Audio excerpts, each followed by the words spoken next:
అందరికీ నమస్కారం.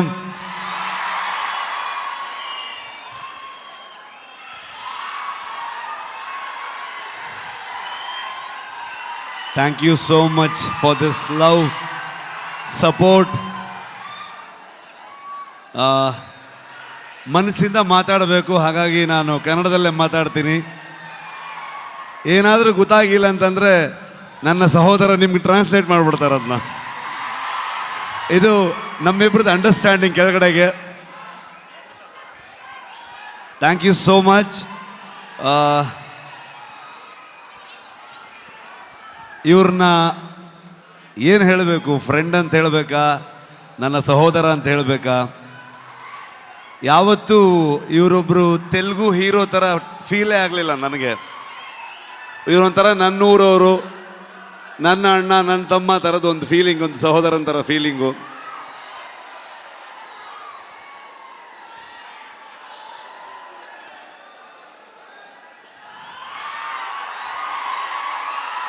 ಇವತ್ತು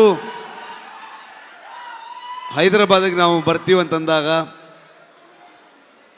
ನಾನು ನಿಮ್ಮನ್ನು ಕರ್ಕೊಂಡು ಬಂದು ನಮ್ಮ ಆಡಿಯನ್ಸಿಗೆ, ತೆಲುಗು ಪ್ರೇಕ್ಷಕರಿಗೆ ಪ್ರೆಸೆಂಟ್ ಮಾಡ್ತೀನಿ ಅಂತ ಅಂದ್ಕೊಂಡು ನಮಗೆ ಬೆನ್ನು ತಟ್ಟಿ ಇಡೀ ತಂಡವನ್ನು ಇಲ್ಲಿ ತಂದು ನಿಲ್ಲಿಸ್ಕೊಂಡಿದ್ದಾರೆ.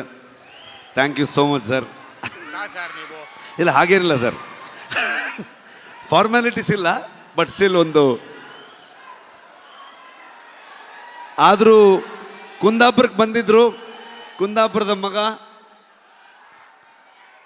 ಬಂದಾಗ ಪ್ರಗತಿ, ನಾನು ಎಲ್ಲರೂ ಇವ್ರನ್ನ, ಅಮ್ಮನ್ನ, ವೈಫ್ನ ಎಲ್ಲರನ್ನೂ ಟ್ರೀಟ್ ಮಾಡೋಣ ಅಂತೆಲ್ಲ ಫುಲ್ ಪ್ಲ್ಯಾನ್ ಮಾಡಿದ್ರೆ, ಅಲ್ಲಿ ಬಂದು ನಾಟಿ ಕೋಳಿ ಸಾರು ಮಾಡಿ ನಮಗೆ ತಿನ್ಸಿದ್ರು ಅವರು. ಸೊ ತುಂಬ ಖುಷಿ ಆಗತ್ತೆ.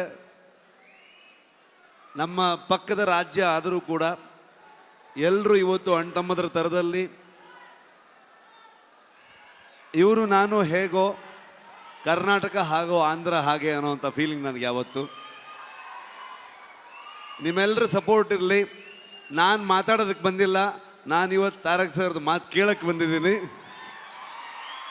ಕಾಂತಾರ ಚಾಪ್ಟರ್ 1ಗೆ ನಿಮ್ಮೆಲ್ಲರ ಸಪೋರ್ಟ್ ಇರಲಿ ಅಂತ ನಾನು ಕೇಳಲ್ಲ, ನೀವು ಮಾಡ್ತೀರಂತ ಗೊತ್ತು ನನಗೆ. ಪ್ರೀತಿ ಇರಲಿ. Thank you so much. Bharat ಮಾತೆಯ ಮುದ್ದಿನ ಮಗಳಾದ ಕರ್ನಾಟಕ ತಾಯಿಗೆ, ಈ ಪುಣ್ಯ ಭೂಮಿಗೆ ಹಾಗೂ ಕರ್ನಾಟಕದ ಪ್ರಜೆಗಳಿಗೆ ನಾನು ತಲೆಬಾಗಿಸಿ ನಮಸ್ಕರಿಸುತ್ತಿದ್ದೇನೆ. ಗೌರವಾನ್ವಿತ ಒರಿಸ್ಸಾದ ಮಾಜಿ ಮುಖ್ಯ ನ್ಯಾಯಮೂರ್ತಿಗಳು ಮತ್ತು ಭಾರತದ ಸುಪ್ರೀಂ ಕೋರ್ಟ್ನ ಮಾಜಿ ನ್ಯಾಯಮೂರ್ತಿಗಳು ಶ್ರೀ ಜಸ್ಟಿಸ್ ವಿ ಗೋಪಾಲ್ ಗೌಡ ಅವರು, ನಮಸ್ಕಾರ. ಗೌರವಾನ್ವಿತ ಕೇಂದ್ರ ರಾಜ್ಯ ಸಚಿವರು, ರೈಲ್ವೆ ಸಚಿವಾಲಯ ಮತ್ತು ಜಲಶಕ್ತಿ ಸಚಿವಾಲಯ ಹಾಗೂ ಸಂಸದರು, ತುಮಕೂರು ಲೋಕಸಭಾ ಕ್ಷೇತ್ರ ಶ್ರೀ ವಿ ಸೋಮಣ್ಣ ಅವರು, ಗೌರವಾನ್ವಿತ ಸಂಸದರು, ಕೋಲಾರ ಕ್ಷೇತ್ರ ಶ್ರೀ ಎಂ ಮಲ್ಲೇಶ್ ಬಾಬು ಅವರು, ಗೌರವಾನ್ವಿತ ಮಾಜಿ ಉಪಸಭಾಪತಿ, ಕರ್ನಾಟಕ ವಿಧಾನಸಭೆ ಮತ್ತು ಮಾಜಿ ಶಾಸಕರು, ಚಿಂತಾಮಣಿ ಕ್ಷೇತ್ರ ಶ್ರೀ ಎಂ ಕೃಷ್ಣಾರೆಡ್ಡಿ ಅವರು,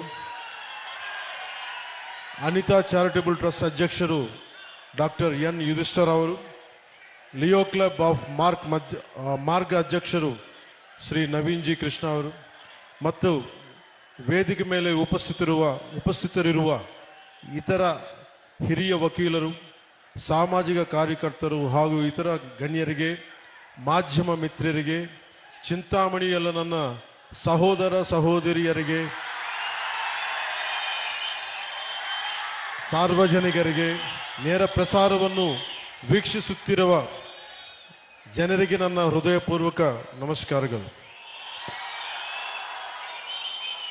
ఇక్కడికి వచ్చిన మా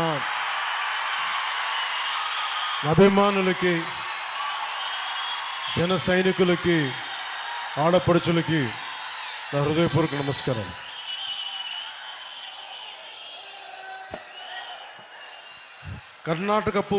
ಕರ್ನಾಟಕವು ಅದ್ಭುತ ಪರಂಪರೆ, ಸಂಸ್ಕೃತಿ ಮತ್ತು ಹಲವು ಪ್ರತಿಭೆಗಳಿರುವ ನಾಡು.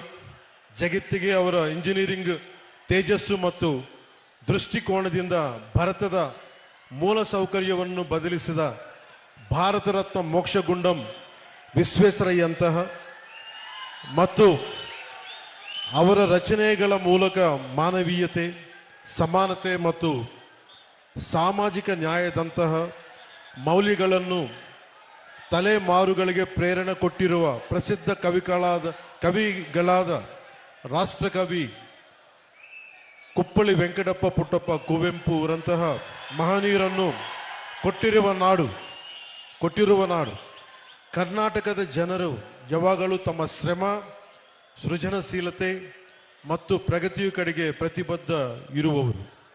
ಈ ಮಹಾನ್ ಭೂಮಿಯ ಮಗನಾದ ಜಸ್ಟಿಸ್ ಗೋಪಾಲ್ ಗೌಡ ಅವರನ್ನು ಸಂಭ್ರಮಿಸುವುದು ಒಂದು ಗೌರವವಾದ ವಿಷಯ. ಅವರ ಜೀವನ ಮತ್ತು ಕಾರ್ಯ ಕರ್ನಾಟಕವು ನೂರಾರು ವರ್ಷಗಳಿಂದ ಪಾಲಿಸಿರುವ ನಿಷ್ಠೆ ಮತ್ತು ಸೇವೆಯ ಮೌಲ್ಯಗಳನ್ನು ಪ್ರತಿಬಿಂಬಿಸುತ್ತವೆ. ಗೌರವಾನ್ವಿತ ಜಸ್ಟಿಸ್ ವಿ ಗೋಪಾಲ್ ಗೌಡ ಅವರು 75ನೇ ಜನ್ಮದಿನ ಆಚರಣೆಯ ಈ ವಿಶೇಷ ಸಮಾರಂಭದ ಭಾಗವಾಗಿರುವುದು ನನಗೆ ಅಪಾರ ಸಂತೋಷ ಮತ್ತು ಗೌರವವಾದ ಭಾವನೆಯನ್ನು ನೀಡುತ್ತದೆ. ಅವರು ಭಾರತೀಯ ನ್ಯಾಯ ವ್ಯವಸ್ಥೆಯಲ್ಲಿ ಬಹು ಗೌರವನೀಯ ವ್ಯಕ್ತಿತ್ವಗಳಲ್ಲಿ ಒಬ್ಬರು. ಸತ್ಯ, ದಯ ಮತ್ತು ನ್ಯಾಯಕ್ಕೆ ಇರುವ ದೃಢ ನಿಷ್ಠೆಯಿಂದ ಪರಿಚಿತ. ಮನಸ್ಸಾಕ್ಷಿಗೆ ಅನುಸರಿಸಿ ನಡೆದರ ನ್ಯಾಯ ಹೇಗೆ ಜೀವನಗಳನ್ನು ಬದಲಬಲಿಸಬಹುದು ಎಂಬುದಕ್ಕೆ ಅವರು ನಿಜವಾದ ಉದಾಹರಣೆ.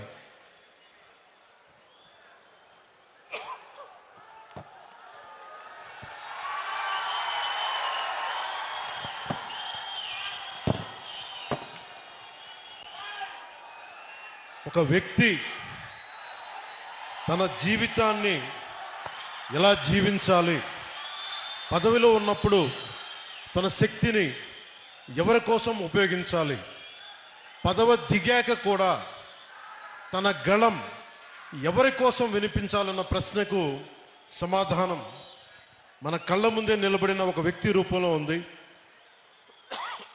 ఆయనే జస్టిస్ వి గోపాల్ గౌడ గారు. ఆయనకు జనసేన తరపున, ప్రజల తరపున నా హృదయపూర్వక జన్మదిన శుభాకాంక్షలు. జస్టిస్ గోపాల్ గౌడ గారు కేవలం న్యాయమూర్తి కాదు, ఆయన కర్ణాటకలోని చిక్బళ్ళాపూర్ జిల్లా పీడూరు అనే గ్రామంలో పుట్టిన ఒక రైతు బిడ్డ. మణ్ వాసన అంటాం తమిళ్లో, మట్టి వాసన, కష్టం విలువ తెలిసిన నేపథ్యమే ఆయన లేబర్ ప్రో పూర్ న్యాయమూర్తిగా మార్చింది. ఆయన డిగ్రీ అయినాక 75లో న్యాయవాదిగా నమోదయ్యారు. కానీ కోర్టుల్లో వారు అడుగుపెట్టింది కేవలం ఫీజుల కోసం కాదు, సగటు ప్రజల కోసం న్యాయం జరగాలన్న తపన. బెంగళూరు మహానగర పాలిక స్టాండింగ్ కౌన్సిల్గా పనిచేసిన